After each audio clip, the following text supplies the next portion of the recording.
is Ella Timble. My platform is to share instructional tips, inspiration, and strategies. Welcome for another round of Power Up Your Instruction. For those who are new in this channel, please hit subscribe. Please subscribe for the latest instructional tips and inspirational journey of a global teacher, and thank you. In this webinar session entitled Drafting Adaptable Motivation to Grab an Opportunity to Write, our speaker will guide us with helpful insights to motivate you to write and start thinking about when to grab your pens and actually start writing.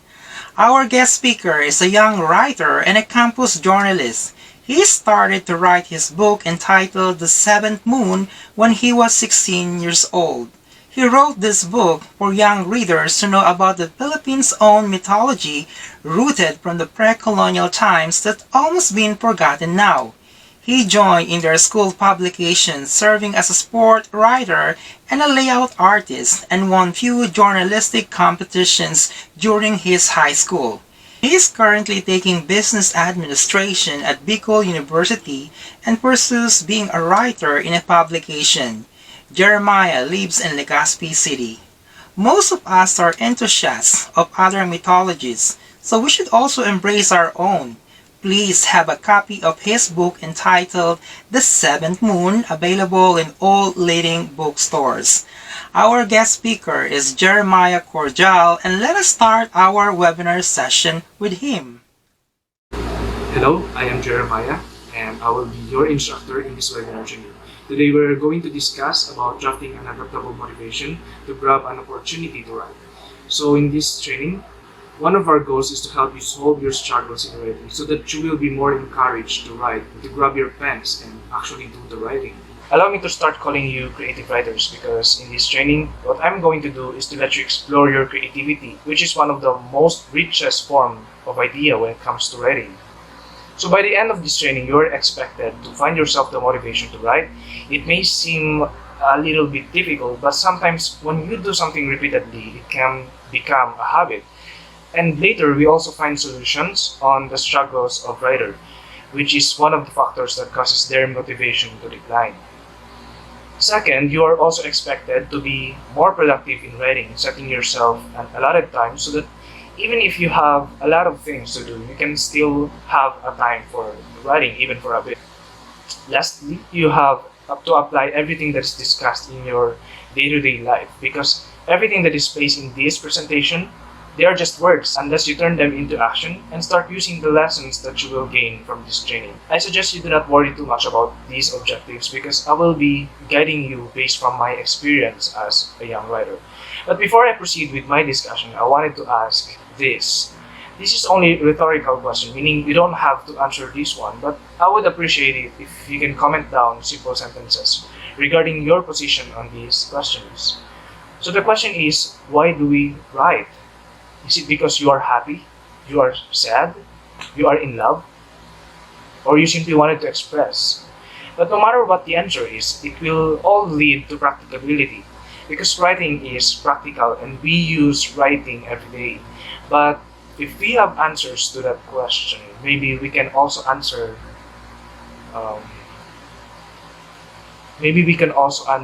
this question: why do we not write? This question pertains to those who simply does not enjoy writing. There are two types of people in this world: those who have skills in writing and those who have talents in writing. Of course, those two are different from each other. Everyone can write, that's a skill. But not everyone can be creative in writing, and that is talent. That is why I am confident that if you are here in this training, you are a creative writer, or at least you wanted to be one and improve your writing capabilities. But I'm going to leave this one last important question that is also necessary for us to have an answer. And that is, why can't we write?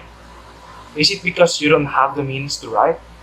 Is it because you are struggling with writer's block? There are moments, and it is very common, that writers experience problems in writing. And that is also the purpose of this training, so that we can talk about those common problems and give possible motivations for you to get back to writing and start creating. So I have listed top 5 common challenges that writers face. This is based from writersincharge.com. Technically, there are a lot of challenges and the list goes on, but I only chose the most common that writers today experience. The first one is the use or expression of words. Most writers get difficulty in deciding which language should he use or which expression should he use. This is a common problem, especially to non-native English speakers. Sometimes it takes a lot of time in deciding whether to use Filipino or to use English. Maybe you're afraid to commit grammatical mistakes, or you don't like to use your language.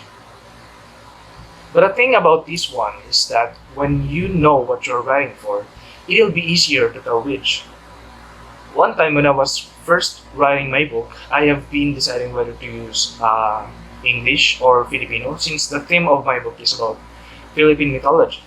Although it may be very suitable if I use Filipino, but I decided to use English. Why? Because I guess practicability weighs even more than convenience. I have readers outside the country, and if I have written my book in Filipino, I would have to translate it for them. But using English, I'm expanding my audience so that non-Filipinos can also learn from our culture. And that is the reason why I wrote my book in English. But if for you, convenience is more okay than practicability, then we have no problem with that because it depends on you as a writer. As long as you have the decision, you know which of them is more important for you, then we don't really have problems with that. Top 4 is lack of confidence. This is very common and also normal. It's alright to lose confidence because too much of it is also dangerous. But if you are losing too much confidence, then that is also a big problem. The level of confidence of a writer can affect his output. For example, if the writer is confident, he tends to be more positive and he gets more reason to continue writing. While a writer without confidence can suffer from overthinking and his writing can turn out to be messy. That's why it is important that we boost our self-esteem. And if others cannot boost your esteem for you, you have to trust yourself and do it for yourself. Way back in 2018, when I had a seminar with high school students, one of them raised her hand and told me, "Sir, what if my readers hate my stories?" And for a moment, I was afraid to give her a comment because I wanted to make sure that whatever I'm going to say wouldn't hurt her. But I told her that if people really hate her stories, then that means that the problem is theirs, not yours. But sometimes criticisms are also acceptable. And the only time that we can accept that is if it helps you improve your writing. Otherwise, they're just noise. Alright? The next from the list is the lack of productivity. This is not about losing time. This is about having too much time and yet you haven't produced any single activity or output. It simply means you haven't done anything productive. It could be because you're distracted or procrastinating has become your habit. If it feels like you are wasting too much time for nothing, why not be organized? Set yourself a to-do list if you can, and it's better if you set yourself a deadline. That way you can feel the urgency and it could trigger your mind to work. And usually that's what I do. But there might be writers who might find this strategy not applicable. You can find an alternative. You can also set daily goals so that every day you have something to accomplish without feeling being rushed. Just let yourself follow the current of time. Remember that planning is the most important key in this problem. If you combine that with action, I believe you can accomplish anything. Don't mind if you don't achieve efficiency because it takes a lot of time before you can make things perfect. Your goal is to achieve effectivity, and for me, that is enough. Top 2 is having too much ideas. Although it may sound like a positive thing, too much idea is also a real problem that writers face. But the question is, how? How does it become a problem? Too much ideas can cause the writer to be out of focus because, well, there's just too many ideas. And when there's too much ideas, everything gets mixed up. And from time to time, you would feel like some of the ideas are slipping away from your memory. It is hard to write when you feel like you have to write everything at once. Well, if you're in this problem, calm down and relax. Having too much idea can cause you anxiety, overthinking, and even stress, and it could lead you to bigger problems, which we are all avoiding. When I had experience having too much ideas, what I do is I write them down in a scratch. Everything that comes into my mind, I jot them down. And later, what I'm going to do is that I will organize them.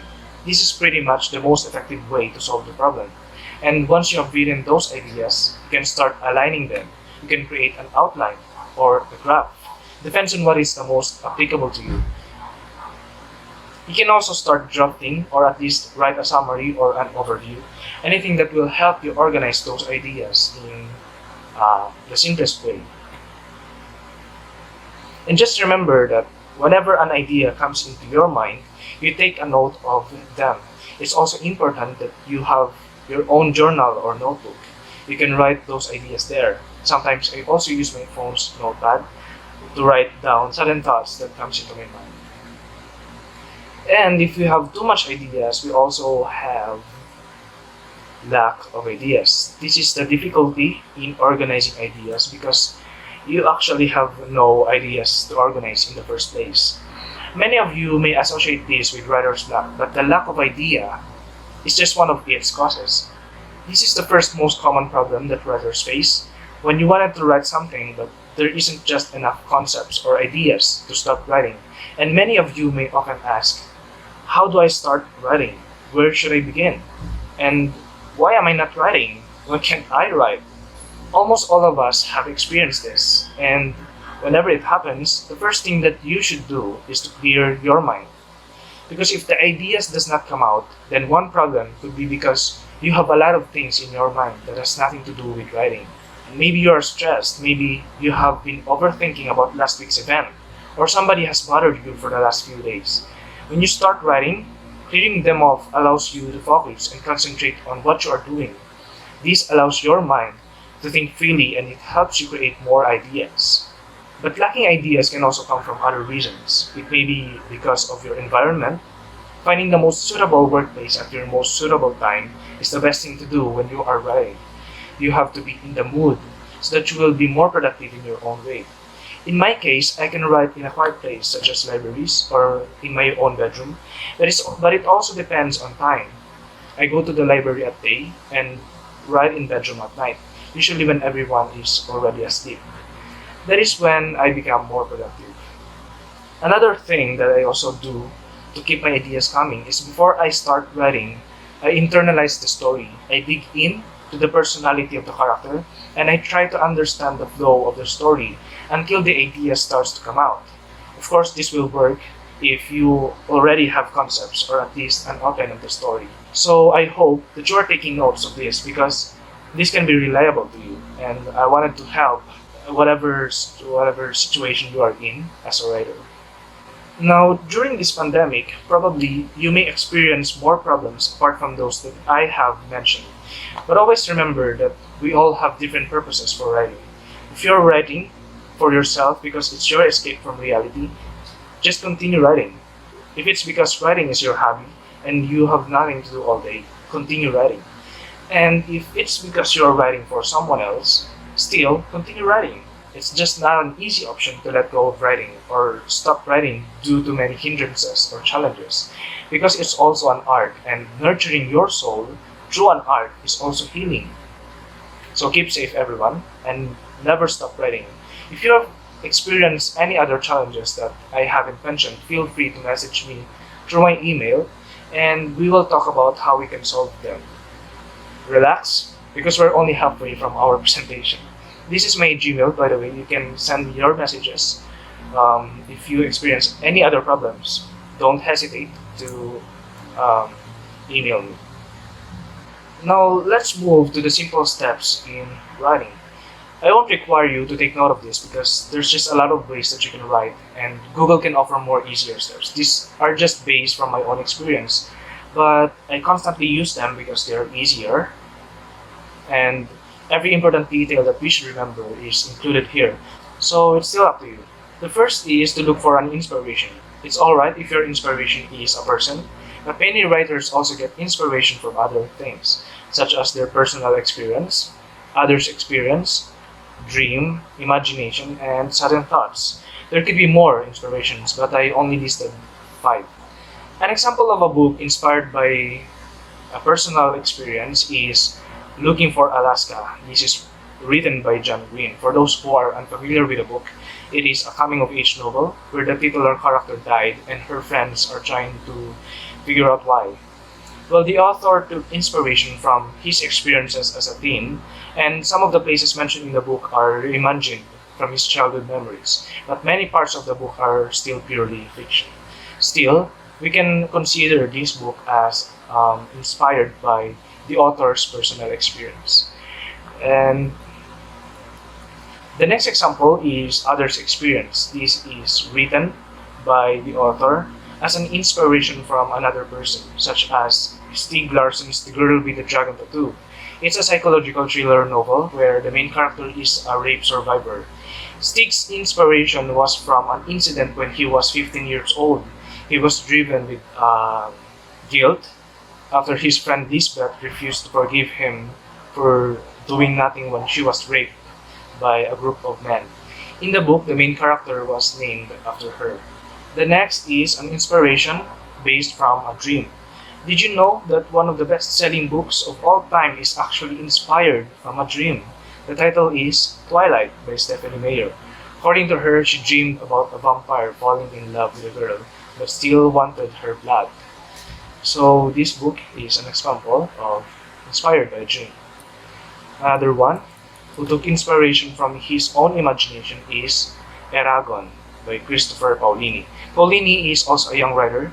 He has written Eragon while he was around 15 or 16, but he was only able to publish it at the age of 18. The book consists of a fictional world where a dragon exists. In short, the theme is fantasy. And finally, an inspiration from sudden thoughts. An example of this is also one of the most popular books, the Harry Potter series. Who would have thought? According to J.K. Rowling, one weekend, this was quoted from her biography, one weekend after flat hunting, I took the train back to London on my own, and the idea for Harry Potter fell into my head. A scrawny, little black-haired, respectable boy became more and more of a wizard to me. So that was her statement that she shared for the source of Harry Potter series. So Harry Potter was actually born out from a sudden thought. So as you look for your own inspiration, be sure that you let your mind open for creativity and absurdity. Because who knows, maybe while you drink your coffee in the morning, or as you walk along the busy streets, a spark of imagination could trigger your mind and make you a best-selling author or writer. If you would ask which from the inspirations do I have while writing my book, the seventh one was inspired from a mythology, combined with my mother's experiences with swans and enchanted beings, plus a creative imagination. I'm also a huge fan of dreams. Whenever I wake up from an interesting dream, I write them down and turn them into poems. While conceptualizing your story, this is usually the first from your step in organizing your ideas. First, you have to ask yourself what is the story all about. Then finish this sentence, the story is all about. So later, I'm gonna show you an example for each of these items. After that, you can find the villain of the story out of the topic. So let's say that your story is about a girl who grew up without her mother. Maybe the villain could be her mother herself, or maybe it could be someone who has a mother. It could be someone who knows how it feels to have a mother. That way, you are giving a contradiction between the perception of the two opposite characters. But it will always be up to you because sometimes you can make the main character of the story as having a mother and the villain does not have any mother. And it will be more interesting if the villain has a reason why she opposes the main character. Number 3, choose the general theme and possible ending. This is important because this will determine the flow of the story. If we're going back to our example, we can consider that as a simple story, but if we put horror genre, the context of the story could change. How about we change that fantasy? Also, the context of the idea can change. So in this part, you have to be discreet. And 4, define the important characters. So I'm gonna give an example. First, you have to find what the story is all about. In this example, it's all about two lovers. You can prolong the sentence as long as you are defining what the story is all about. So, number 2, by the way, is just optional. Remember that there are many types of conflict: man versus man versus nature, man versus event, man versus himself. So it's up to you how you will make things more interesting. But if we're going to continue finding the villain, it's easier if we base them from the point of the story. If you have two lovers as the main characters, then the villain could be someone who opposes love, someone who doesn't like the two lovers to be together, someone who is heartbroken and wanted revenge, or someone who is innocent but also loves the other one, the other person. From the example, the genre I have chosen is romance. To be honest, I'm not a big fan of romance, but you can make it interesting by adding more genres, as many as you like. Romance comedy, romance horror. You can mix them up. If that's a thing, the romance horror, romance and adventure, sci-fi and romance. And you can determine the possible ending of the story, depends if you wanted to.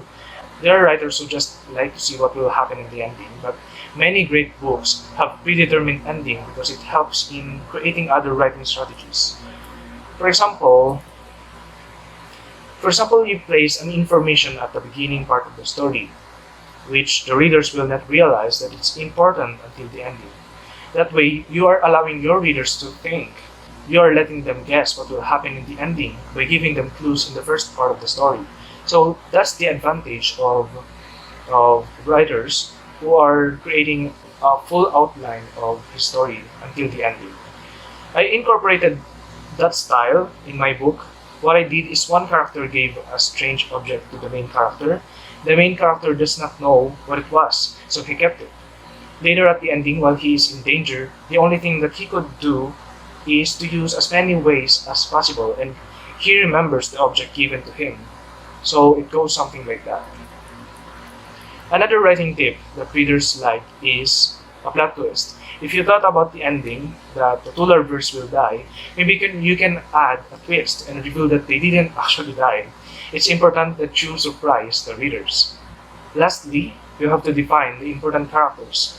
Now this is also optional. I'm not gonna give an example out of this, but this is only if you wanted to have an established character. Sometimes when we write, we may feel that our character is not developing or is losing her personality, or the character is not at all interesting. You can fix that problem by filling out each and every one of these information. This is from Rick Riordan, from the author of Percy Jackson series, and I have been using it ever since I felt that my characters are becoming flat. So we have name, height, age in the story, birthplace, hair color and style, race and nationality, accent, signature phrases.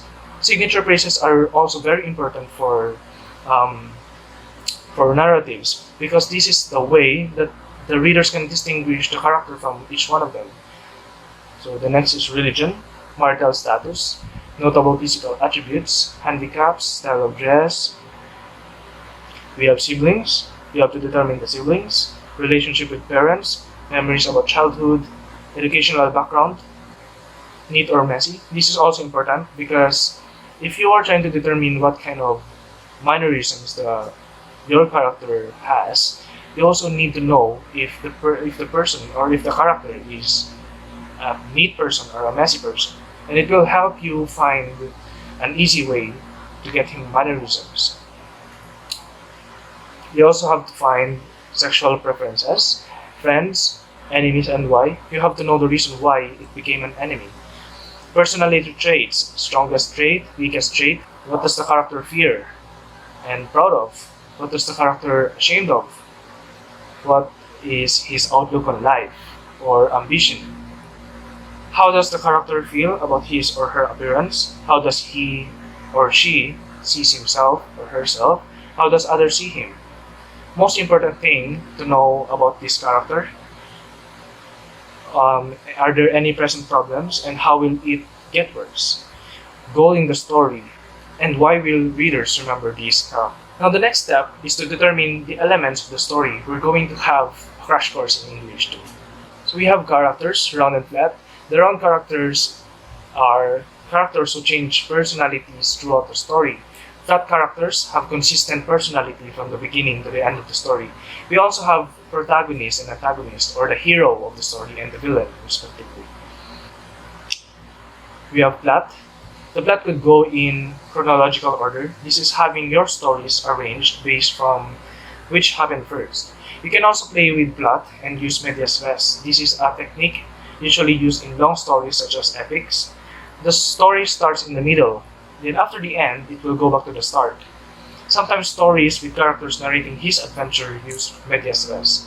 And another technique is using flashbacks. Of course, you will most notice this in between two events happening in the present. It could be an important memory. So the next is conflict. As I may have mentioned, we have person versus person, person versus self, person versus society, person versus nature, or there can also be lack of conflict. But lack of conflict is not really used much because a good story has to have a conflict. The next is setting. It determines when and where the story took place. The next is theme. Explicit theme refers to a theme that is explained well so that readers will understand it without giving another thought. Implicit theme is the opposite. Rather than the explanation, the theme is implied and the readers have to understand the story deeper to know the theme. Didacticism is another theme, which means that the story is written to teach the reader something.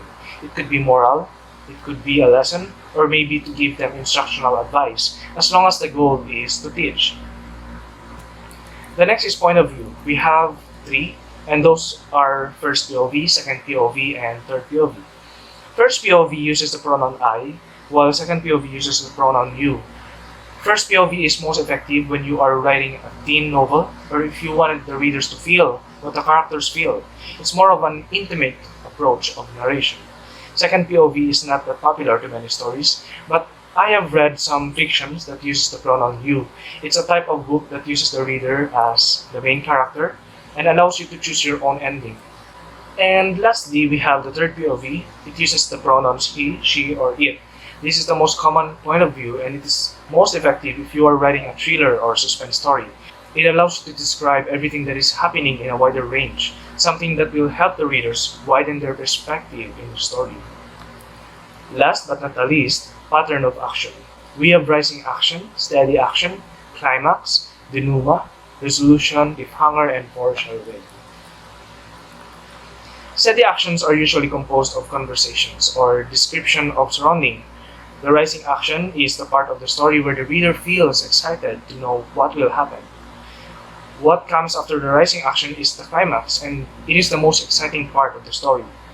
While denouement is different from climax because it's about the part of the story that threads the entire story. It gives explanation, although this is not required in every story because some stories are great even if the story did not explain the matters.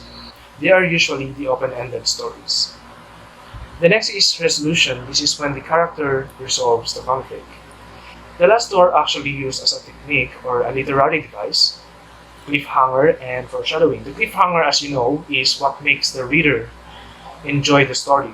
But writers use it more often with novels because there are a lot of chapters and ending each one of them will let the reader become more and more curious what will happen next.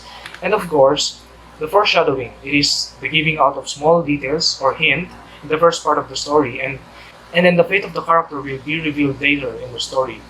This is different from what I have mentioned before about giving unexplainable clues in the first part of the story. Foreshadowing is more like a figurative way of telling the readers what will happen in the story. So a good example of this is this statement I took from the internet. It says, Mary pulled back the curtains and saw some magpies sitting on the wall. The sentence sounds ordinary, right? It could be a very normal situation for Mary. But the question, why did the writer use magpies? Magpies are, by the way, a kind of bird. The writer could have used any other types of birds, right? He could have written about dove, or an eagle, or an owl. But he used magpies. In other countries, magpies are figurative of gossip, or anything that is bad omen. So while we read this sentence in the story and think that, well, this is just an ordinary scene, it is unknown to us that the sentence foreshadows gossip. Maybe later in the story, Mary will be hearing some of these gossips. Then step 4 is knowing your writing strategies. As writers, this is important because knowing your own strategy will give you the advantage for producing a story that is made unique. Part of being a writer is knowing your own style. Now I want you to imagine Harry Potter and the Sorcerer's Stone. If you have read a book, you can probably tell that the story is indeed dark, but from time to time, J.K. Rowling inserts a humor or inside thoughts of the main character. That is her style as the author. But imagine if you wrote Harry Potter with the same ideas and the same setting and everything. The way it will be written will be a lot different from J.K. Rowling's. That is why each and every one of us have our own unique way of narrating, because that is basically part of our role as storytellers, and the readers depend on us. Some people can adapt other strategies, but some develop on their own. From my list, these are just some of the stories that I adapt whenever I write. The first one is the one that I made up. I called it a story sketch because basically I am trying to sketch the story through words. I'll give you an example after this slide. The story sketch is like a compilation of thoughts or the things that I wanted to be included in my book. And I also put a table of my prospect chapters. Story sketching became my habit before I start writing, and it's easier for me to organize my concept. You can also use tables when you're writing an outline. That way you can sort things and classify them into smaller details. It allows you to see the entire outline in an orderly manner. The next is timeline, but it may not be that necessary unless you wanted to give a thorough background for the readers. I usually use this when I wanted to include events that happen in the setting of the book but was only mentioned. For example, a war that happened 10 years prior to the story, or a dispute between two tribes long time ago and it's happening again in the present time. So everything that you put there, everything that you put here must be relevant to the progress of the story. Another is to have a writing routine. Having a routine will help you become more productive. You only have to be consistent with that. The same with setting a weekly or daily goal. You can divide your story into many parts so that you can assign a day that you will write about it. And lastly, my advice is if you are a starter in writing, read more stories. It's alright if you are still trying to discover your style, or if you are curious how other writers did a specific thing. Over time, you're going to develop your own strategy. But if you are no longer a starter, I suggest that you stop reading other books, especially if it's of the same genre or the same theme. Because usually what happens is that you are unconsciously patterning your work from others' work. So it's safer if you avoid reading again, although you can read other books outside your genre. That could be also helpful. Now, this is an example of the story sketch. I made this a few years ago when I was still writing my first book, and everything that I will have to put in my chapter is summarized in this. So once that I have finished writing a specific chapter, I underline them. I also take notes when I wanted to add more concept or idea. And this is also a table that shows the chapters. It shows the chapters and how many days it happened in the setting of the story. It will give me a wider idea in my own story that I am writing. So it will depend on the writer. So now that all your concepts are ready, once you are sure that the ideas are finally organized, you can finally start with a draft.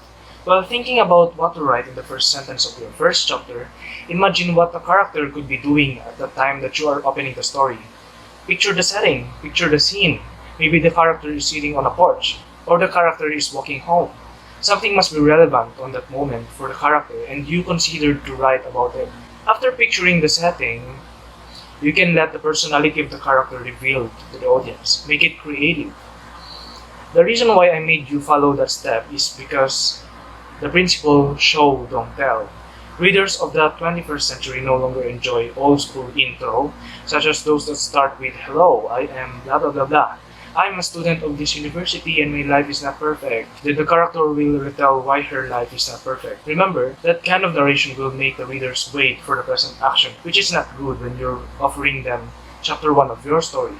It has to be enthusiastic and inviting. It has to be a normal scene for the character. Then something will happen to connect the actions. There are also other good ways that stories can be opened, such as prologues, or make the first scene a dream for the character. Or you can start off with a dialogue. Then you can follow your outline and continue writing. Let your imagination run. and try to play with the elements of the story. And finally, the last step is to look for editors and revise. Editing is as important as the rest of the steps because you have to make sure that you haven't missed anything, otherwise your readers could critique your work. Some readers don't enjoy reading with a lot of grammatical mistakes, even if the story is good. That's also based from my experience. Now, if you're not sure about what you have written, look for someone who can edit your grammar and your story. Accept their suggestions so that you will be guided on the do's and don'ts in writing. This person could be your English professor, or your friend who is an editor in a school publication, or someone who simply loves correcting grammars. They can help.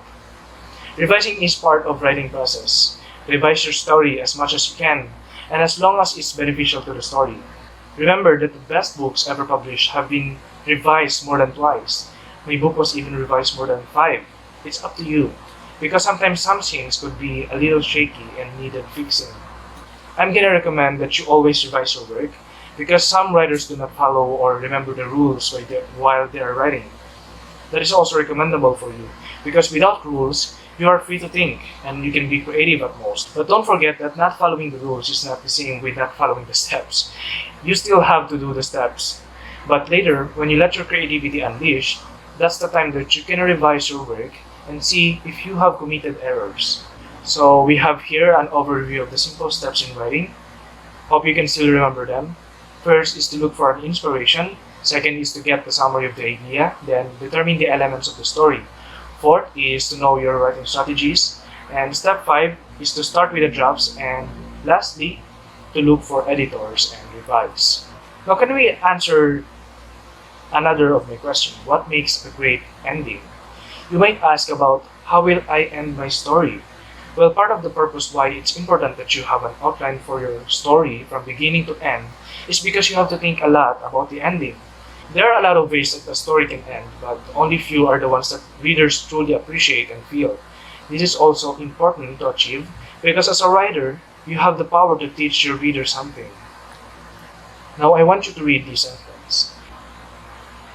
A blinding light pierced my eyes, so I lifted my hand to shield them. At that moment, I felt the cocoon of soft blankets around me and the comfort of my pillow. I opened my eyes, realizing it had all been a dream. This is an example of an ending that is not good. Why? Because readers do not like to be disappointed. This kind of ending disappoints the reader because everything that is narrated in your story were actually just a dream. And although those part of the dream are interesting, but still it's a big disappointment for the readers to know that there isn't really a story that happened. So I'm gonna give you an example of a good ending that you can use for your story. The first one is a major twist in the last sentence. This kind of story is hard to conceptualize, but many great stories end with a twist of fate or something that will negate what the reader is thinking. So what actually happens is you are telling them a masked story. What I mean by masked is that you are leading your readers to think that they are reading something different. But in the last sentence or in the ending, they will realize that what they have read is talking about an entirely different story. If you want to know more about this kind of style, you might want to read flash fictions because they are rich with this kind of style.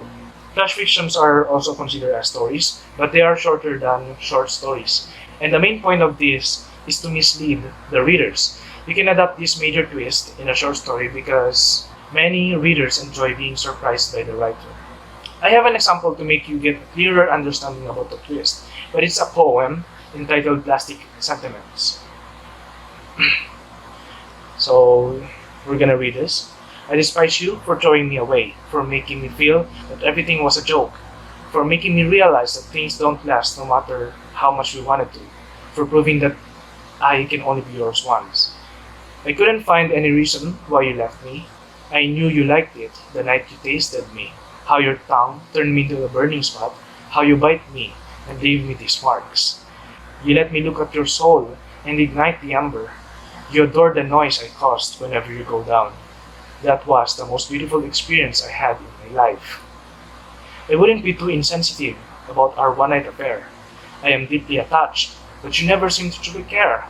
But never blame me for feeling abandoned and dejected, because now that I float in the sea, waiting for some marine creature to choke from my plastic body, I'm no better than the thousand of other plastic straws you have used. So if we're going to analyze this poem, what do you think is the writer trying to make you think? That the person narrating is talking about a one-night affair, right? But the poem ended with a statement saying that he or she is no better than the thousand of other plastic straws, and that's the time that the reader can actually feel the trickery. There are a lot of beautiful examples of this in the internet, and I really recommend that you apply this strategy in ending a story. But that could only work if you have planned your story well. And mostly, this kind of device is only effective for short stories and flash fictions. The next is a cliffhanger. It is a literary device that writers use to make the readers curious about what will happen next. At the end of the story, a cliffhanger is often used by ending with a sentence that is so sudden and is not explained. I've already mentioned this before, I'm just gonna give an example. This was from my book, titled The Seventh Book. I realized there was something behind me. I could hear it, flowing down like a waterfall. The water kept decreasing until my feet touched the mud. The water was gone. The fishes were also gone. Hey! I turned around to see what was behind me. It poked my back, and it felt cold like water. That was when I saw the water rising upward. My friends gasped, but my eyes widened in fear. Then we were engulfed by the water like a mini tsunami. And as you can see from my example, I used a cliffhanger at the end of this chapter so that the readers will ask what's gonna happen with the characters after they were engulfed by a mini tsunami. So in short, cliffhanger is like making your readers curious about the next part of the story. You can also end the entire story with a cliffhanger. What's gonna happen is your readers will have to think about the fate of the character, and explanation is no longer needed. Conclusions no longer work in ending a story, but realization does. It's part that the character is going to say something that he or she realized, or something that he or she has learned. A story that lacks a lesson or a moral of the story is hollow, and people can easily forget the entire story because they didn't feel or they were never touched by the message of the story. So realizing something by the character is something that you have to work on too, because you cannot write something inspiring unless you know how it feels. So in a realization kind of ending, this is not only the part where the readers can feel the character, but also the part where the readers can feel the writer. In short, the story needs to have an impact. An example of this is, I always wondered why our old house was very important to my parents, but now that I'm starting to build my own family, I couldn't think of any more reasons but to keep each member of the family together. So this is an example of a story that ends with a realization. So the character from this story must have not known why their old house was important for his parents in the beginning, but in the end, he started to realize when he started to have his own family that having a house is very important to keep their family together. There are more ways you can end your story, but I'm gonna have to give my last example, and this is to echo what you have written from the beginning of the story. An example, the story starts with a narration. In a perspective of a 12-year-old boy like me, the world is a blur without my glasses. My mother told me that it was inborn, but I asked myself that if it's inborn in me, why are my siblings not inborn with it? And the story ends with, now I can clearly see the world even if I am not wearing my glasses. So this is an example of echoing because the style, the way it was presented in the beginning is also the way it was presented in the end, but it shows a connection between the first part of the story and the last part of the story. So in echoing, it's just a matter of connection between the beginning to the end. Time for the exercise. Don't worry, this is not a quiz. This is just to see if you have learned anything. This is the time for you to use your imagination and apply everything that is discussed in this webinar. I'm gonna leave you a copy of this since this exercise cannot be done in a few hours. This may even take a few days. So in case you might want to need to see the instructions, you can download a document version of this. Just check at the video description below. Okay, so your task is to write a short story. The number of pages depend on you, but my minimum is 2 pages. You may follow the simple steps in writing as your guide, and once you're done, it's up to you if you wanted me to check it or give a comment about your story. Just send it to me on my email address anytime. So the following list are some of the creative topics that I have prepared for you. You can choose any among those, but only once. And also, don't forget to spice up your concept with the different elements of the story and give them a genre or elaborate the concept based on your perception. So, we have a city that reigns with fire, the earth is a giant creature, love story between reincarnated characters, a mysterious box sent to your home by no one, a pair of magical slippers that talks, a story about your dream last night or tonight, a girl who realized she can breathe underwater, a character who lost his or her front teeth, an ordinary artist and his sketches that comes alive, a murder story where the main character is the killer, an ancestral home that relieves the past through an old mirror, the earth has ended 20 years ago, a mobile application that erases someone's memory, and a girl and the monster under her bed. So these are purely fiction, taken from different genres, but like I said a few slides ago, you can combine genres to make the story more interesting. Now, before I end my discussion, I wanted to leave you a very special note. Remember the title of this training, Drafting Adaptable Motivation to Grab an Opportunity to Write. I suppose some of you might wonder why the W in the word write is not capitalized. If you think that it was a typological error, well, I did it actually on purpose. All the capitalized letters in the title is actually an acronym. DAMGO. DAMGO is a Cebuano word which means dream. I use this word because I wanted to emphasize that writing is also dreaming. Everything is fictional, but you are actually creating something that is revolutionary, even if not every people in the world could read it. And soon as you wake up from your dream, you go back to the reality. What you may remember are the specks of imagination that makes you want to go back to sleep if only you can. Consider yourself now as a creative writer, because you are not only a writer, but you are writing based from your creativity, the product of your mind. Dream, if you must, imagine beyond the limits, because even impossibilities can be easily reached if you have the power to write. Thank you, and thank you, Sir Eddie, for giving me this opportunity to be your guest in your webinar series. May I also take this opportunity to endorse my book. It's entitled The Seventh Moon. The Seventh Moon is a story about a 14-year-old boy who is destined to destroy or save the world. But you have to read it because it's about Philippine mythology. It involves gods and goddesses, Philippine mythological creatures, and there are interesting characters that I have written about in this novel. And the book was heavily inspired by the epic of Ibalong and the story of Bakunawa, the sea serpent deity who ate 10 moons long time ago. So that's where the title comes from. So again, thank you for listening to this training. I hope that you have gained from this training. And remember that you can contact me through my email so that when you have something to tell me, you can just email me. Thank you and God bless.